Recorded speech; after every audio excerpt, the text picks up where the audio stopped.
नमस्कार बच्चों। जैसा कि मैंने चैनल के परिचयात्मक वीडियो में आप सबसे कहा था कि आरोह से मैं अपने इस चैनल की शुरुआत करूंगी। यह कक्षा 12वीं की पाठ्य पुस्तक है आरोह भाग 2, जिसमें काव्यखंड और गद्यखंड 2 भाग हैं, जिसका पहला पाठ काव्यखंड की तरफ है आत्म परिचय, डॉक्टर हरिवंश राय बच्चन का आत्म परिचय। तो हम अपना जो पहला कार्य या पहली कक्षा शुरू करते हैं, जो ये वीडियो क्लासेस हमारी हैं, वो हम शुरू करते हैं इसी आत्म परिचय से। बच्चों, आत्म परिचय कविता पढ़ने के पहले थोड़ा सा हम कवि के बारे में भी जानना आवश्यक समझते हैं। आप सब डॉक्टर हरिवंश राय बच्चन के नाम से तो परिचित ही होंगे, और क्यों ना होंगे, अमिताभ बच्चन को कौन नहीं जानता। तो जितने बड़े हीरो आपके अमिताभ बच्चन हैं, हिंदी साहित्य के कुछ ऐसे ही हीरो डॉक्टर हरिवंश राय बच्चन ने थे। हरिवंश राय बच्चन, जिन्हें हम कई रूपों में, कई नामों में जानते हैं, हिंदी साहित्य को उन्होंने इतना कुछ दिया है कि वह आजीवन उनका ऋणी रहेगा। डॉक्टर हरिवंश राय बच्चन का विस्तृत परिचय आपकी पाठ्य पुस्तक में दिया है। उनकी रचनाएं, उनको मिलने वाले पुरस्कार, उनका जन्म, शिक्षा दीक्षा, बहुत सारी चीजें, उन चीजों को हम यहाँ पे दोहराना नहीं चाहते, लेकिन हाँ, कविता पढ़ाने के पहले कुछ ऐसी आवश्यक बातें हम जरूर करना चाहेंगे जिससे कविता समझने में आपको आसानी हो। बच्चों, डॉक्टर बच्चन एक ऐसे कवि थे जिन्होंने हिंदी को न सिर्फ अपनाया बल्कि अपनी आत्मा में बसा लिया। हिंदी उनके लिए एक प्रिय विषय थी। उनकी कविताओं पे बेशक फारसी प्रभाव है, लेकिन हिंदी भाषा को उन्होंने जीवन की शुरू से लेकर अंत तक बनाए रखा। यहाँ उनकी जो कविता दी गई है आत्म परिचय, इसमें भी कवि के व्यक्तित्व का हमें बहुत कुछ परिचय मिलता है। इस कविता को जानने के पहले कविता के आधार के बारे में हम थोड़ा जानते हैं। ये कविता आत्म परिचय उनकी रचना निशा निमंत्रण से ली गई है, निशा निमंत्रण में संग्रहित है।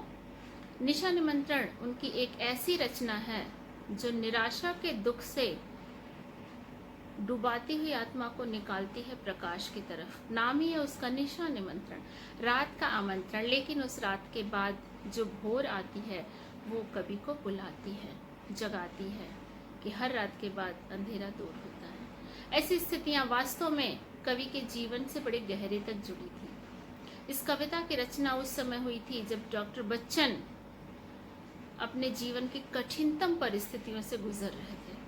उनकी पहली पत्नी श्यामा, जो उनके लिए एक अभिन्न मित्र की तरह थी, उनकी मृत्यु हो जाती है। पारिवारिक स्थितियां और सारा जो तनाव का माहौल रहता है, परिवार, समाज, पत्नी की मृत्यु, आर्थिक परिस्थितियां भी कहीं ना कहीं इसमें एक दुखद स्थिति में रहती हैं। और इन सारी परिस्थितियों के बीच में डॉक्टर बच्चन, जो निराशा के गहरे गर्त में डूब चुके हैं, एक अब ऐसा मित्र वो खो चुके हैं जो शिव की पार्वती की तरह उनके साथ थी, तो उनका सारा दुख निकलता है। उन दुखों में वो डूब जाते हैं, लेकिन उन दुखों में डूबकर वो समाप्त नहीं होते हैं, बल्कि एक नए एहसास के साथ, एक नए उत्साह के साथ ऊपर आते हैं। और ये नया एहसास, नया उत्साह उनके शब्द हैं, उनकी रचनाएं हैं। एक कवि के लिए पीड़ा से निकल आना और अपनी पीड़ा से दूसरों के लिए प्रेम बांटना, ये सबसे बड़ा उसका धन होता है, जो वो हमें, आने वाली पीढ़ियों को, समाज को बरसों बरस तक हमें वरदान के रूप में वो देता है, और जिसे हम आज भी महसूस कर रहे हैं। डॉक्टर बच्चन की रचनाओं पे फारसी प्रभाव बहुत ज़्यादा था। एक विशेष बात मैं बताना चाहूँगी कि हिंदी साहित्य में डॉक्टर बच्चन हालावाद के प्रवर्तक के रूप में जाने जाते हैं। ये हालावाद, इसकी बहुत सारी व्याख्याएं हुई है, बहुत सारी विवेचना की गई है, लेकिन इसके बारे में मैं थोड़ा संक्षेप में आपको बताना चाहूँगी, क्योंकि इससे हमें पाठ समझने में और डॉक्टर बच्चन को समझने में आसानी होगी। हालावाद की जो प्रतीक था, हरिवंश राय बच्चन जी के अनुसार जीवन की तुलना उन्होंने हाला से की। हाला यानी शराब का प्याला, मदिरा का प्याला, कि जिस तरह से मदिरा के प्याले को शराबी बड़े जोश से, बड़े उत्साह, बड़े समर्पण से ग्रहण करता है, उसे पाता है, पीता है और एक भी बूंद नहीं छोड़ता है और फिर पी के मस्त हो जाता है। वैसे ही हमारा जीवन है, हमें जीवन को वैसे ही ग्रहण करना चाहिए कि जीवन शराब के प्याले की तरह है, जिसकी हर बूंद यानी जीवन के एक एक क्षण को हमें उतनी ही मस्ती से, उतने ही समर्पण से ग्रहण करना चाहिए और इस जीवन को पाकर, उसे ग्रहण कर, उसे महसूस कर, उसके दुखों को भुलाकर जो छोटे मोटे सुख हैं उनमें हमें मगन रहना चाहिए। हालावाद का ये अर्थ कतई नहीं है कि वो मदिरा के समर्थक थे, वो मदिरा के घोर विरोधी थे। उन्होंने मदिरा पी भी नहीं थी जब उन्होंने मधुशाला कविता लिखी थी। तो इस पर जाना हमारा उद्देश्य नहीं है कि मदिरा के प्रति उनका क्या भाव था, हमें तो हालावाद को स्पष्ट करना है, क्योंकि कविता में कहीं ना कहीं इसका थोड़ा प्रभाव हमें मिलेगा। तो आत्म परिचय कविता पढ़ने के पहले अब इतना तो हम जान ही चुके हैं कि ये किन मनस्थितियों में लिखी गई है। पहली पत्नी की मृत्यु के बाद निराशा में डूबे, दुख में डूबे, पागलपन की हद तक पाने वाले दुखों से लड़ते हुए डॉक्टर बच्चन चले जा रहे हैं, लेकिन उसमें भी वो जीवन से हार नहीं मानते, कठिन परिस्थितियों के सामने झुकते नहीं हैं, बल्कि उनसे लड़ते हुए ऊपर आते हैं, उभरते हैं और हिंदी साहित्य के आकाश में एक मजबूत नक्षत्र बनकर शामिल होते हैं। तो आइए हम शुरू करते हैं आत्म परिचय। मैं जग जीवन का भार लिए फिरता हूँ, फिर भी जीवन में प्यार लिए फिरता हूँ। कर दिया किसी ने झंकृत जिनको छूकर, मैं सांसों के दो तार लिए फिरता हूँ। कवि कह रहा है कि इस संसार में मेरा जीवन एक बोझ की तरह है।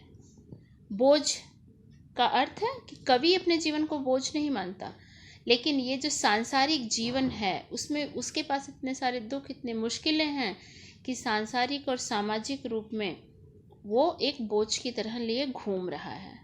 उस बोझ को कोई बांटने वाला नहीं है। फिर भी कवि कह रहा है कि मेरा जीवन बोझ स्वरूप भार के समान जरूर है, लेकिन फिर भी मेरे जीवन में कुछ प्यार भी है।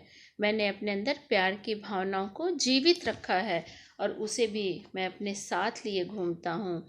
कर दिया किसी ने झंकृत जिनको छूकर, मैं सांसों के दो तार लिए फिरता हूँ। कवि यहाँ पे अपने अतीत को याद करता है, जब पहली बार उसे प्रेम की अनुभूति हुई थी। कोई ऐसा था जिसने मेरे मन के तारों को छूकर उसे झंकृत कर दिया था। पहली बार मुझे प्रेम की अनुभूति कराई थी। आज वो तो नहीं है, लेकिन मेरी ये जो बची हुई दो सांसें हैं, यहाँ सांसों के दो तार, ऐसा कहते हैं कि जीवन बस इतना ही है, आने वाली सांस और जाने वाली सांस, इन्हीं दो पर पूरा जीवन निर्भर है। इन्हीं को कवि प्रतीकात्मक रूप में कहता है कि मेरी जो बची हुई सांसें हैं, बचा हुआ जीवन है, उन्हें मैं साथ लिए घूम रहा हूँ। ये सांसें जो कभी किसी ने झंकृत कर दी थी, मेरे मन में पहली बार प्रेम की अनुभूति कराई थी, वो तो चली गई, लेकिन वो प्रेम मेरे अंदर अभी भी जीवित है। मैं स्नेह सुरा का पान किया करता हूँ, मैं कभी न जग का ध्यान किया करता हूँ।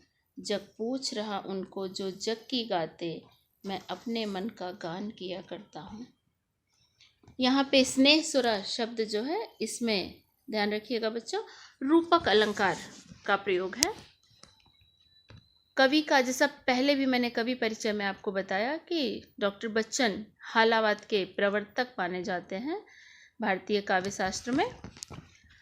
यह स्नेह सुरा, प्रेम रूपी शराब, डॉक्टर बच्चन के अनुसार जो जीवन होता है उनके लिए शराब एक प्रतीकात्मक अर्थ है, कोई नशा या विलासिता का प्रतीक नहीं है कि जीवन को हमें शराब की तरह ग्रहण करना चाहिए। जैसे शराबी शराब के प्याले को एक एक बूंद उसमें नहीं छोड़ता और पी के सारे दुख दर्द भूल जाता है, वैसे ही जीवन है।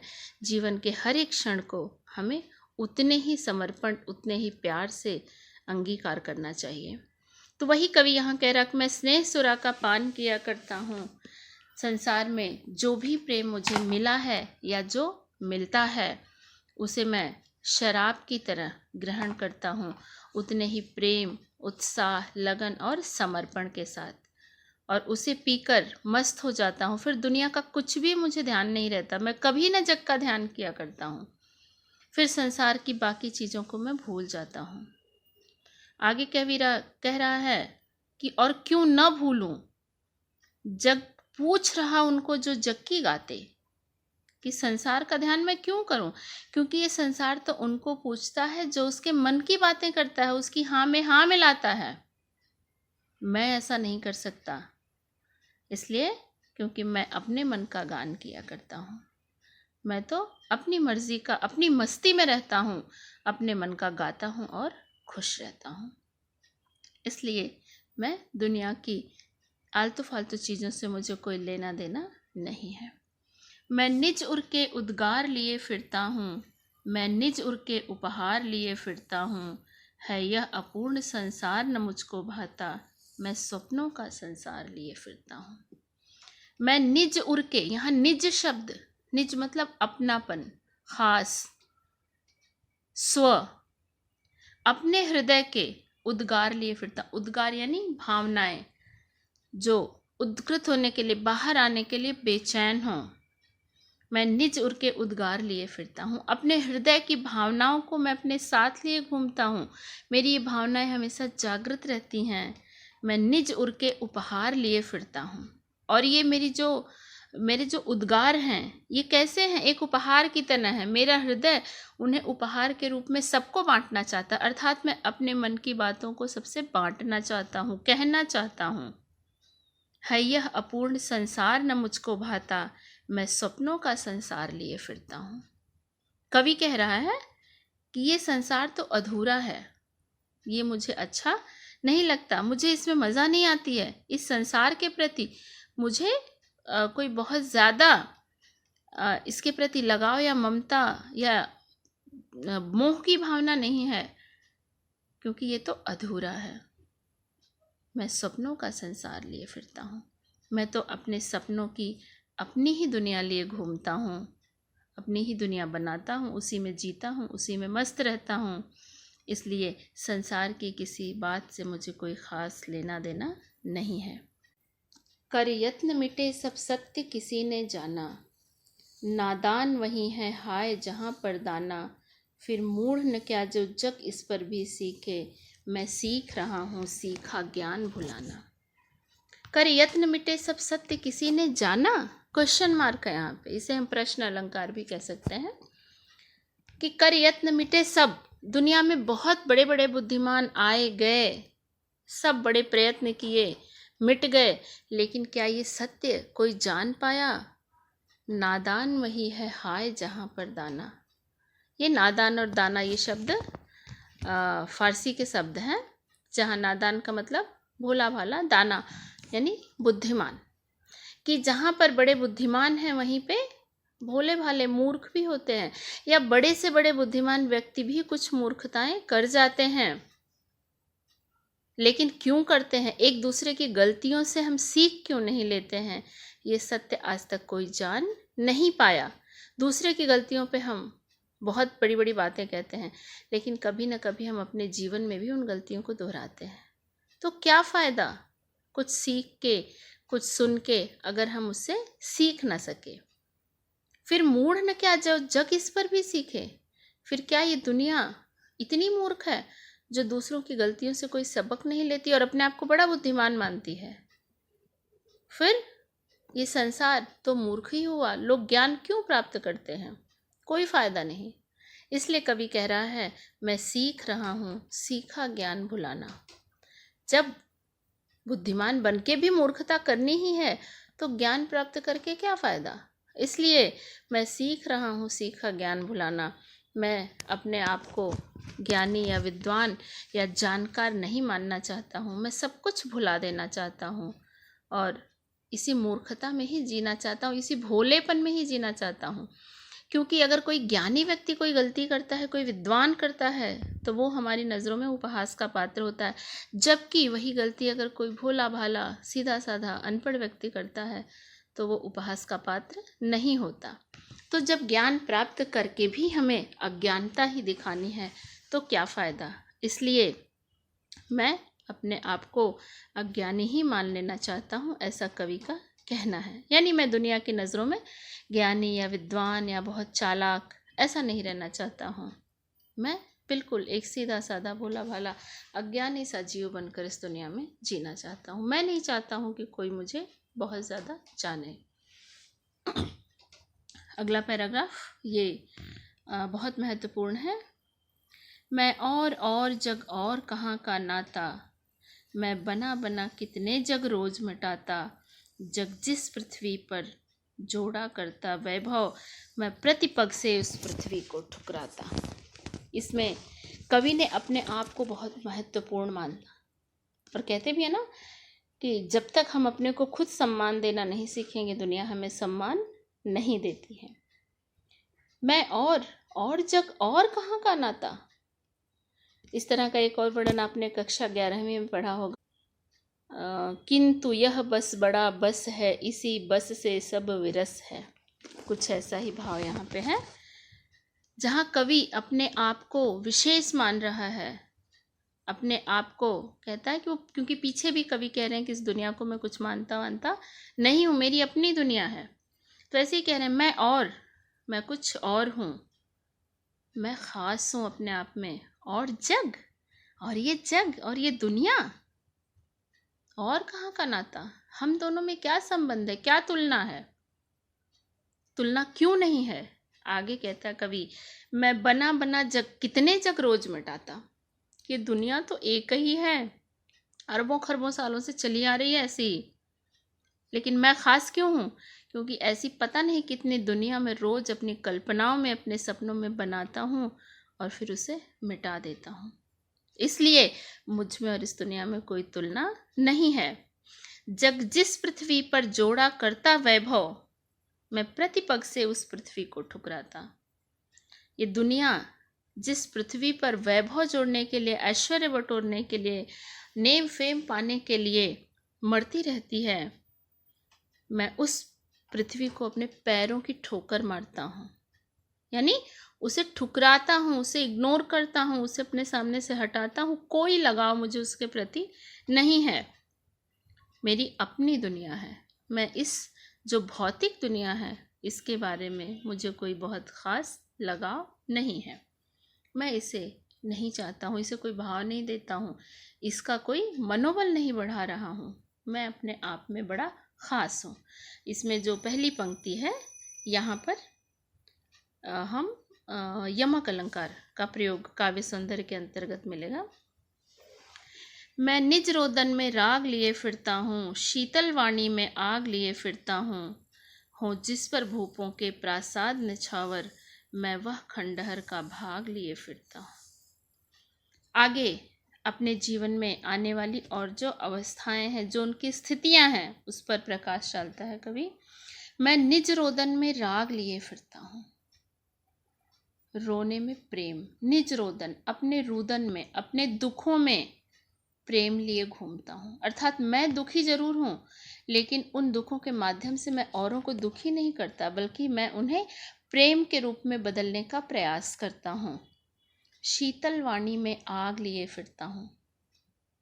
शीतल वाणी में आग, ये विरोधाभास अलंकार का बड़ा सुंदर उदाहरण है।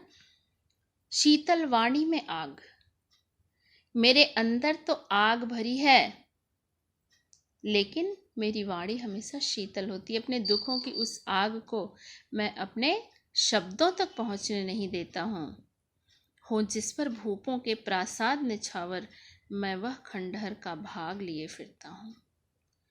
मेरा जीवन जरूर खंडहर समान है। खंडहर का मतलब एक प्रतीक है कि बहुत सारा अधूरापन मेरे जीवन में है, बहुत सारी कमियां हैं, लेकिन मैं इन कमियों पर गर्व करता हूँ। मुझे इन पर कोई शर्मिंदगी या कोई दुख नहीं है, बल्कि मैं तो अपने इस खंडहर रूपी, अपने इस टूटे फूटे अधूरे दुखी जीवन पर मैं राजाओं के महल भी न्यौछावर कर सकता हूँ। अर्थात मुझे किसी के महल, किसी के सुख समृद्धि के प्रति न तो कोई भाव है, न कोई ईर्ष्या है, मैं अपने दुखों पर बड़ी बड़ी खुशियों को भी न्यौछावर कर सकता हूँ, अर्थात मैं अपने दुखों की स्थिति में भी बड़ा संतुष्ट हूँ। मैं रोया इसको तुम कहते हो गाना, मैं फूट पड़ा तुम कहते छंद बनाना, क्यों कवि कहकर संसार मुझे अपनाए, मैं दुनिया का हूँ एक नया दीवाना। मैं रोया इसको तुम कहते हो गाना। मैं जब रोता हूँ, यानी जब मैं रोता हूँ, जब मैं दुखी होता हूँ तो मैं कुछ लिखता हूँ, और जब मैं कुछ लिखता हूँ आपके सामने लाता हूँ तो आप कहते हैं मैं गा रहा हूँ। मैं फूट पड़ा तुम कहते छंद बनाना। जब मैं फूट फूट कर रोता हूँ, बहुत दुखी होता हूँ, ज़्यादा रचनाएं करता हूँ, ज़्यादा शब्द लिखता हूँ, तो आप कहते हैं कि एक छंद बन गया, एक कविता पूरी हो गई। लेकिन क्यों कवि कहकर संसार मुझे अपनाए, मैं नहीं चाहता हूँ कि संसार मुझे कवि कहकर माने। मैं दुनिया का हूँ एक नया दीवाना। मैं इस दुनिया में दीवाने के रूप में ही रहना चाहता हूँ, एक दीवाना जो अपने दुखों में, अपने निराशाओं में, अपनी कमियों में ही बड़ा खुश है। दीवाना उसे कहते हैं जो अपने कुछ अलग सी परिस्थितियों में भी बिल्कुल मस्त रहे।